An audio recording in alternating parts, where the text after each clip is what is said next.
तोखम साहू जी का स्वागत है एनडीटीवी के रियल एस्टेट कॉन्क्लेव में। आपने व्यस्त समय से वक्त निकाला, इसलिए आप सीधे यहाँ पर नहीं जुड़ पाए। लेकिन हम चाहेंगे कि इससे पहले कि तोखम साहू जी आपसे हम सवाल जवाब का सिलसिला शुरू करें, हम चाहेंगे कि आप सरकार की उपलब्धियाँ रियल एस्टेट के क्षेत्र में जो सरकार ने काम किए हैं उसको 2-3 मिनट में बताएं, फिर हम आपसे सवाल जवाब शुरू करते हैं। मैं एनडीटीवी के माध्यम से सभी दर्शकों का अभिनंदन करता हूं।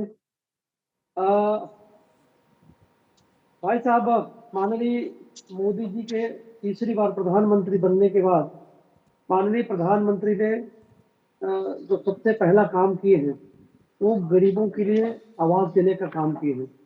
प्रधानमंत्री आवास योजना के माध्यम से 3 करोड़ आवास पहले कैबिनेट की बैठक में स्वीकृत किया गया। 1 करोड़ आवास हमारे शहरी क्षेत्रों के गरीबों और मध्यम वर्गीय परिवारों को मिलेगा और 2 करोड़ आवास ग्रामीण क्षेत्र के हमारे गरीब और मध्यम परिवारों को इसका लाभ मिलेगा।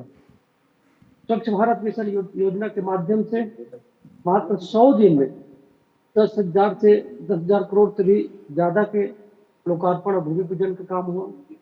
इस बीच में अमृत मिशन योजना के माध्यम से 15,000 करोड़ के ज्यादा राशि के लोकार्पण और भूमि पूजन का काम माननीय प्रधानमंत्री जी के द्वारा किया गया। इस दौरान अनेक मेट्रो, ट्रेन, एयरपोर्ट, नए एयरपोर्ट का शुभारंभ और भूमि पूजन, लोकार्पण का काम माननीय प्रधानमंत्री जी द्वारा किया गया है। जी, बहुत बहुत शुक्रिया तोखम साहू जी आपका। अब सवाल जवाब का सिलसिला शुरू करते हैं।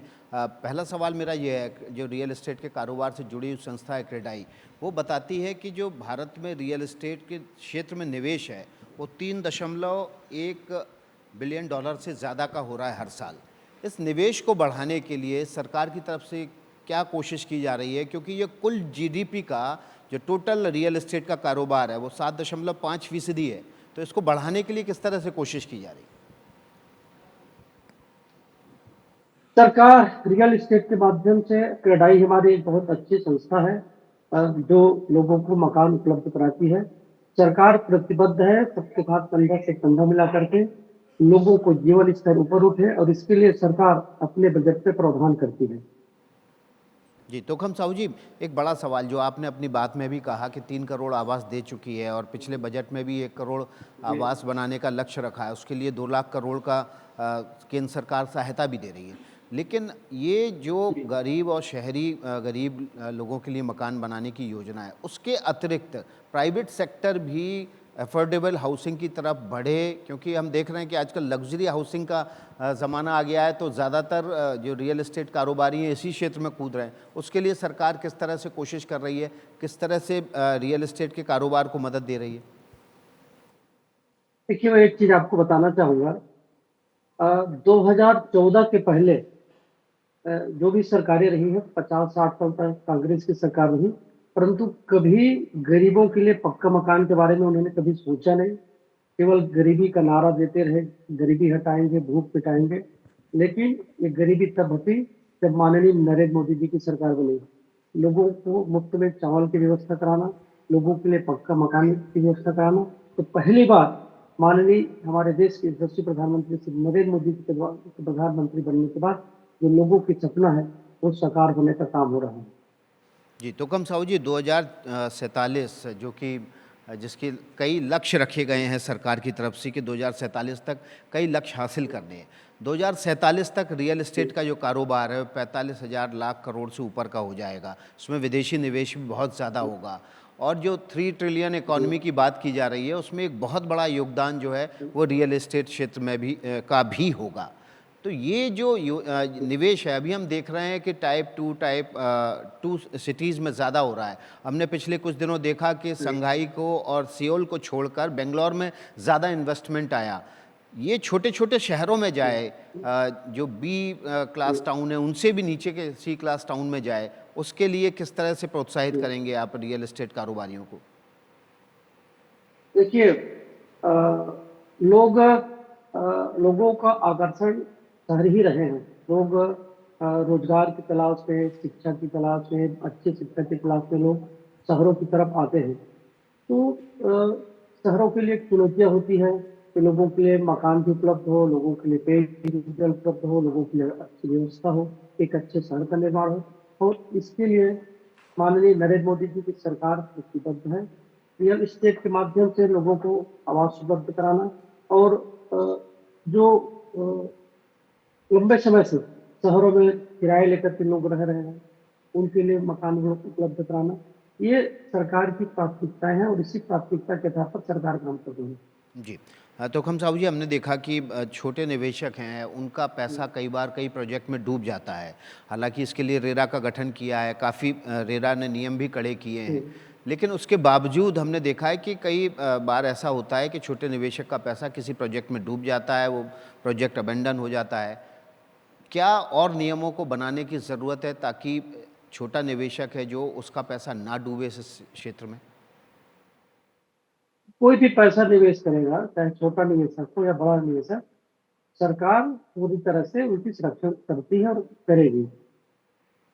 ये आपका बर्थडे मंथ चल रहा है, आपका 15 अक्टूबर को जन्मदिन होता है, तो जी इस जी मंथ जी। में आपकी तरफ से कोई घोषणा हो जाए जो हमारे दर्शकों के लिए भी और रियल एस्टेट कारोबारी के लिए भी सुकून लेकर आए? देखिए, घोषणा करने की बात नहीं है। माननीय प्रधानमंत्री जी ने इस देश का मान सम्मान, इस देश के लिए, गरीबों के लिए, किसानों के लिए, युवाओं के लिए, महिलाओं के लिए, सबके लिए माननीय प्रधानमंत्री जी योजनाबद्ध ढंग से काम कर रहे हैं। हम जब ये कहते हैं कि 2047 तक हमारा देश विकसित देश के रूप में हम सब लोग जाने, तो ये हमारे लिए केवल भाषण के विषय नहीं है। माननीय प्रधानमंत्री जी के नेतृत्व में इसके पीछे कठिन मेहनत और परिश्रम है। इसलिए हम सब मिलकर के काम करेंगे और ये देश आगे बढ़े और जो हमारा लक्ष्य है कि 2047 तक विकसित भारत के रूप में हम सब भारत को देखना चाहते हैं, तो उस लक्ष्य को हम सब मिलकर के पूरा करेंगे। जी, थोकम साहू जी, हमने देखा कि पिछले कुछ दिनों में जो मल्टी स्टोरीज है, उसका ट्रेंड छोटे शहरों में भी बढ़ा है, लेकिन और छोटे शहरों में, कस्बों में, जहाँ ज़मीन बहुत ज़्यादा महंगी होती जा रही है, क्योंकि आप देख रहे हैं कि इंफ्रास्ट्रक्चर जैसे जैसे रोड्स का नेटवर्क बड़ा हो रहा है, ज़मीनों के दाम बढ़ते जा रहे हैं। जी, तो ये जो मल्टी स्टोरीज हैं, जी। ये और छोटे शहरों में पहुँचे हैं, उसके लिए क्या कदम उठाने चाहिए? नहीं, निश्चित रूप से छोटे शहरों में भी आएँगे। बड़े बड़े शहरों में ज़मीनों का अभाव रहता है। दिल्ली है, बेंगलोर है, बॉम्बे है, कलकत्ता है। अब ये छोटे शहरों में भी आएँगे। मल्टी स्टोरी बिल्डिंग बनने से कम ज़मीन में हम ज़्यादा लोगों को की बसाहट बना सकते हैं। तो ये छोटे शहरों में भी सरकार के लाने की प्राथमिकताएँ हैं। तोकम साहू जी, हमने पिछले कुछ दिनों में देखा, जहाँ झुग्गी वहाँ आवास, ये योजना केंद्र सरकार की बड़ी हिट रही है और इस जी, योजना बिल्कुल। से गरीबों को लाभ भी हुआ है। जहाँ उनकी झुग्गी थी वहीं उनको आवास मिल बिल्कुल। गया। लेकिन उसके बावजूद इस तरह की योजनाओं पर रोड़ा आवाज़ अटकाने की बहुत कोशिश होती है। लगातार जो आवाज़ के साथ-साथ मैं ये बताना चाह रहा हूँ, उनको आवास के साथ-साथ उनके लिए पेयजल की सुविधा उपलब्ध कराना, उनके लिए बिजली, उनके लिए पानी, उनके बच्चों के लिए शिक्षा, ये सरकार सबकी चिंता कर रही है कि मल्टी स्टोरी बिल्डिंग बना करके उन गरीबों को वहाँ बसाया जाए और उनकी सुख-सुविधाओं का पूरा ध्यान रखा जाए।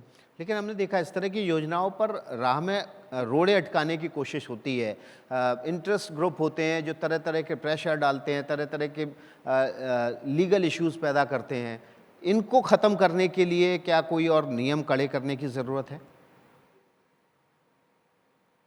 जो दिक्कतें आएगी, सरकार का ध्यान है बारीकी से उस पर और सारी दिक्कतों को दूर करके लोगों के लिए आवास उपलब्ध कराएँगे और जो भी निवेशक साथी हमारे हैं, हम उनका अभिनंदन करते हैं।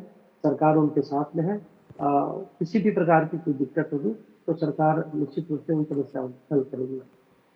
जी, तो खम साहू जी, एक महत्वपूर्ण सवाल यह है कि जो देश के तमाम राज्य हैं, उनकी राजधानी और उनके आसपास बड़ी तेज़ी से विस्तार हो रहा है।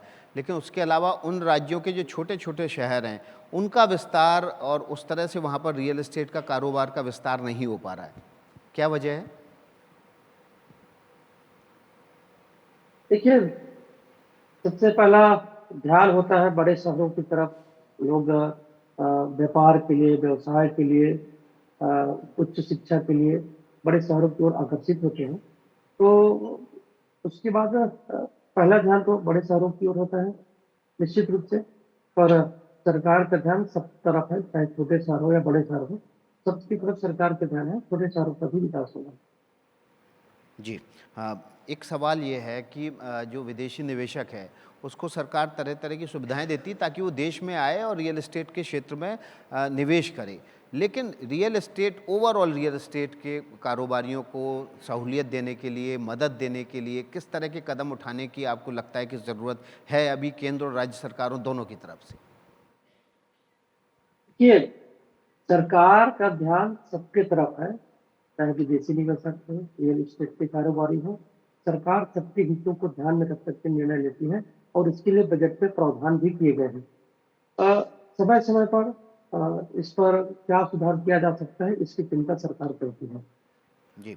दिवाली से पहले हम देखते हैं कि लोग घर खरीदते हैं, गाड़ियाँ खरीदते हैं और दिवाली सबके लिए एक इतना बड़ा उत्सव होता है कि कारोबारी भी खुश रहता है और ग्राहक भी खुश रहता है। क्या कोई आंकड़ा दे पाएँगे कि इस जी। बार अभी गुरु पुष्य नक्षत्र था, बड़ा शुभ दिन था, लोगों ने बहुत सोना खरीदा, गाड़ियाँ खरीदी, घर की बुकिंग कराई, कितना कारोबार बढ़ा, कोई आंकड़ा है आपके पास?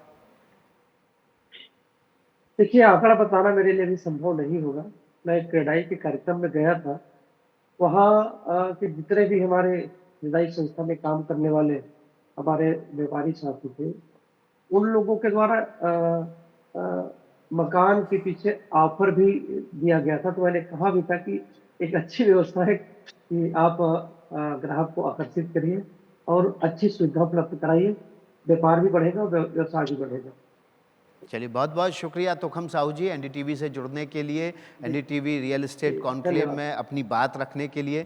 आपके लिए दिवाली शुभ हो और हमारे दर्शकों और कारोबारियों धन्यवाद। के लिए भी दिवाली शुभ हो। मैं पूरे देशवासियों के लिए दीपावली के इस पावन अवसर पर हार्दिक बधाई देता हूँ, शुभकामनाएँ देता हूँ। माँ लक्ष्मी की कृपा आप सबके ऊपर बनी रहे।